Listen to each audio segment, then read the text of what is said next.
Finally আমি পাটায়ার walking স্ট্রিটে, ভাবতেই পারছি না। কিন্তু ভিতরে গিয়ে যেটা দেখলাম সেটা দেখলে যে কোনো ছেলেই চমকে উঠবে।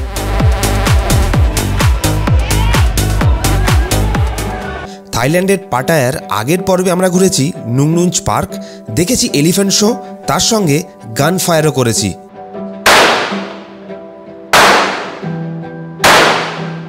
আজকের পর্বে প্রথমে আমরা যাব পাটায়ার ওয়াচ টাওয়ার,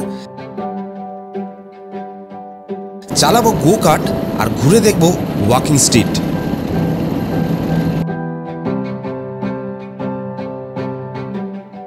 হ্যাঁ, অবশ্যই আজকের পর্বে আপনারা রাতের পাটায়া দেখতে পারবেন, যেটা শুধুমাত্র রঙিন।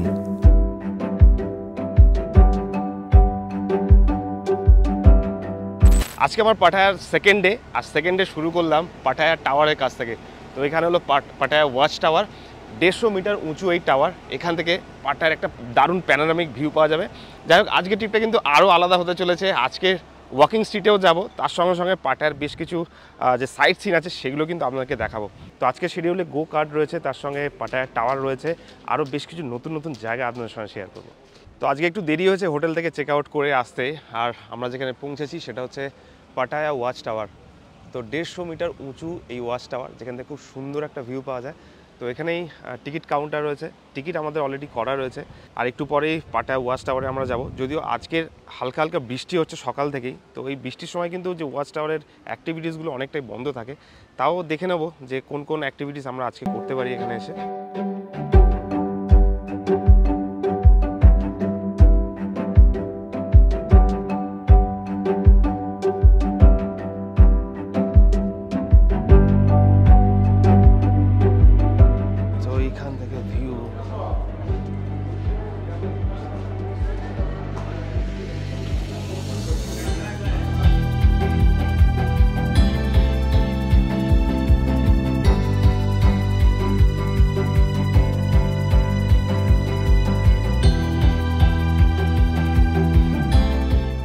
প্রায় 55 তলা উপরে আমরা এলাম, আর এখান থেকে এই পাটায়া টাওয়ারের ভিউটা জাস্ট অসাধারণ লাগছে, অসাধারণ, মানে দারুণ সুন্দর একটা ভিউ।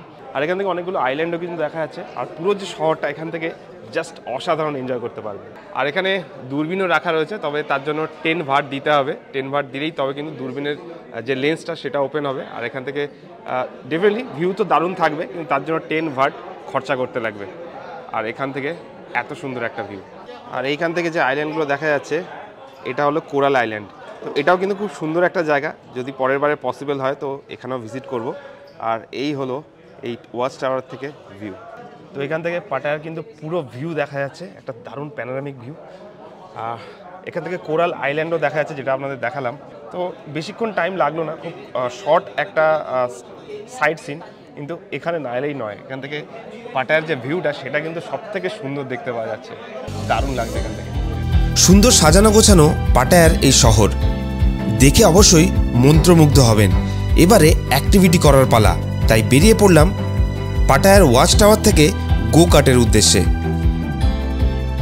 আর পাটায়া ওয়াচ টাওয়ার ঘোরার পরে চলে এসেছি গো কার্ট করতে।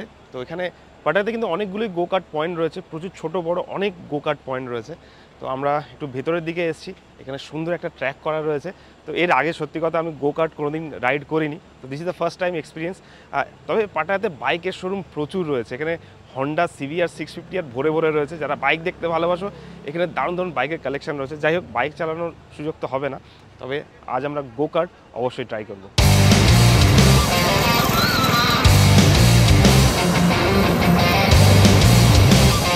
তো এখান থেকে হেলমেট পরে নিয়েছি, আর গোপ্রোটাও এনেছিলাম ভালো বলতে। আর এখানে রয়েছে ট্র্যাক, আর আলাদা ড্রেসও দিয়েছে। চলো আজকে রাইড করা যায়।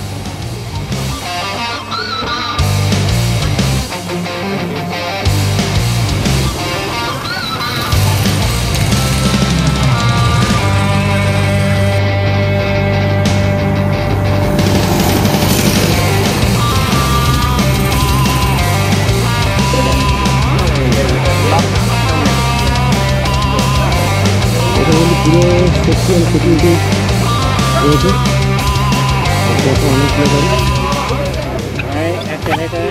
অনেক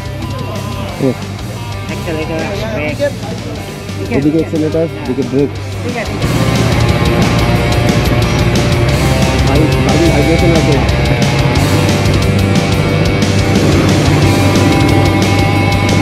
একটু জোরে এক্সেলারেট করলে কিন্তু ভালোই পাওয়ার নিচ্ছে। তবে এই গাড়িতে কিন্তু ফাইন আছে, মানে ভুলভাল চলে গেলে, নিচে নেমে গেলে, জলে পড়ে গেলে ফাইন দিতে হবে। সব জায়গাতে ফাইন রয়েছে এখানে।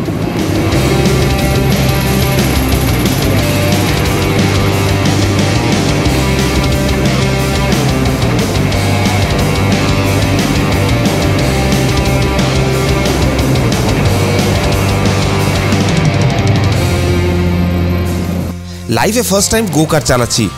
প্রথমবার হাত সেট করতে একটু অসুবিধা হয়েছে, তবে এক রাউন্ড প্র্যাকটিস করার পর জমিয়ে রাইড করলাম গো কার্ট। এটা একেবারে অন্যরকম অভিজ্ঞতা ছিল।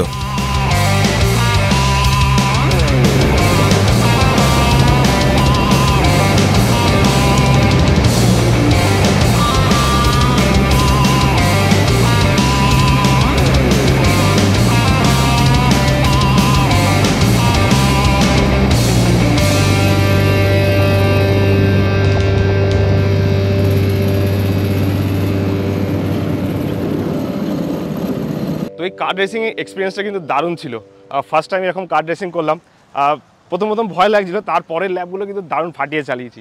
তো যাই হোক, এই হলো আমাদের বাস। তো আজকের বেশি পাটায়ার এইসব ভিডিও দেখে বোর করব না। আজকের এই পর্যন্ত যে সাইড সিনগুলো ছিল তার ভিডিও থাকলো। এইবারে চলে যাব রাতের পাটায়া দেখতে।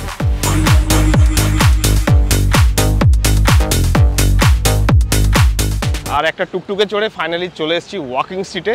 This is Pattaya. এখন ঘড়িতে না, এই ঘড়িটা কাজ করছে না, এখন মোবাইলের ঘড়িতে প্রায় 2টো বাজে। আর পাটায়াতে ভিড় দেখো, তাও হালকা হালকা বৃষ্টি হচ্ছে বলে এখানে কিন্তু ভিড়টা অনেকটা কম। তবে মাসাজ পার্লারগুলো একেবারেই ফুল, একদমই জায়গা নেই রাত 2টোর সময়। তো এখানে ওয়াকিং স্ট্রিটের যে ভিউ সেটা তোমাদের অবশ্যই শেয়ার করব। ভাই ফার্স্ট টাইম থাইল্যান্ডে এসে মনটা একটু অন্যরকম চঞ্চল হয়ে যাচ্ছে, কিন্তু উপায় নেই। যাই হোক, এসছি যখন পুরোটাই দেখাবো পাটায়ার রাতটা কেমন হয়। তো এতদিন ধরে ছোট ছোট যে সাইড সিনগুলো আছে সেগুলো দেখালাম। আজকের পাটায়ার যে রাতের দৃশ্য সেটা যতটা সম্ভব আপনাদেরকে দেখাবো। রঙিন রাতের জন্য ফেমাস পাটায়া। সারা রাত ধরে মাসাজ পার্লার খোলা, আর সি বিচের পাশ ধরে অসংখ্য মানুষ ভোর রাত পর্যন্ত ঘুরে বেড়াচ্ছে। এখন রাত 12টা, আর এই রাতের পর থেকেই এখানে রঙিন দিনের শুরু হয়।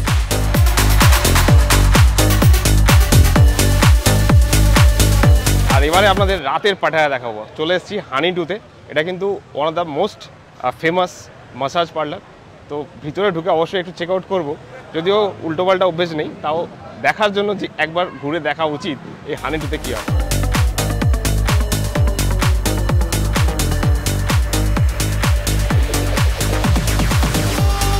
ভিতরে ভিডিওগ্রাফি অ্যালাউড নয়, কিন্তু ভিতরে গিয়ে যেটা দেখলাম সেটা দেখলে যে কোনো ছেলেই চমকে উঠবে।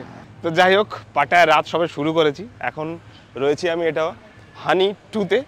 তো হানি2 সত্যি হানি2। তো এরপরে ওয়াকিং স্ট্রিট যাব। পাটায়া এসছি, ওয়াকিং স্ট্রিট না ঘুরলে পাটায়া ঘোরা কমপ্লিট হয় না। তো সেখানকার কি নাজারা সেটা দেখে আসি। তো খুব ইচ্ছা করছিল ভেতরে গিয়ে ভিডিও করার, কিন্তু সেটা স্কোপ পেলাম না, খুব তাড়াতাড়ি বেরিয়ে আসতে হলো। যাই হোক, একটু চাপে পড়ে গেছিলাম ভেতরে গিয়ে।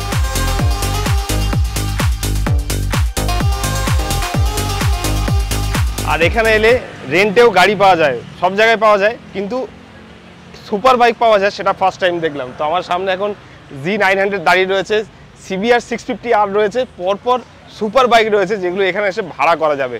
যদিও সুপার বাইক এই সময়টা দেখানো উচিত নয়, তাও বাইক দেখে আমি একটু বেশি এক্সাইটেড হয়ে গেলাম। তো পরপর এখানে প্রচুর বাইক রাখা রয়েছে, সুপার বাইক, যেগুলো কিন্তু পাটায়া এসে ভাড়া নিয়ে যেতে পারবে। এটাও একটা দারুণ জিনিস দেখলাম। আর ভাই রাত 2টোর সময় সি বিচে ভিড় দেখো, তাও বৃষ্টির সময়, কেন ইম্যাজিন, ভাবা যায় না। যাই হোক, ফার্স্ট টাইম লাইফে পাটায়া এসেছি, তো এইরকম দেখে সত্যি কথা অদ্ভুত লাগছে। মানে এরকমটা এতটাও এক্সপেক্ট করিনি। তো পাটায়া রেকমেন্ড করবো না সবাইকে আসার জন্য, বাট একবার আসা উচিত বস, নাহলে লাইফের আরেকটা যে ইম্পর্টেন্ট পার্ট আছে সেটা কিন্তু মিস হয়ে যাবে। সেটা হচ্ছে এন্টারটেনমেন্ট। একটাই প্রবাদ, পয়সা ফেঁকো তামাশা দেখো। তো পয়সা খরচা করতে পারলে এখানে এন্টারটেনমেন্টের বিন্দু মাত্র কমই হবে না।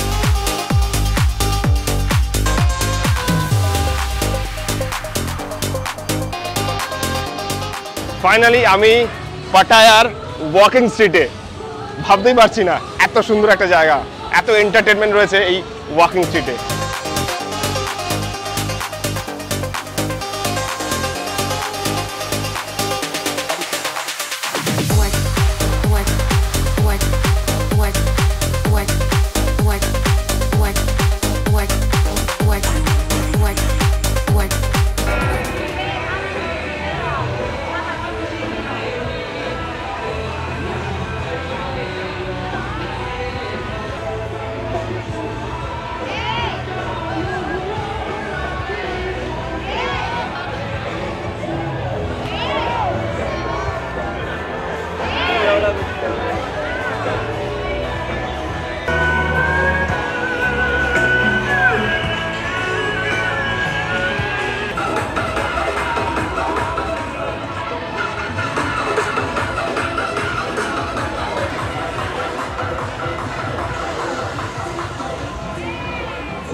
তো আমি এখন রয়েছি ওয়াকিং স্ট্রিটের একেবারেই মাঝামাঝি, আর এখানে মেলা হচ্ছে। এত পাবস আর এত মেয়ে, ভাবাই যায় না। আরেকটু এগিয়ে যাওয়া যাক।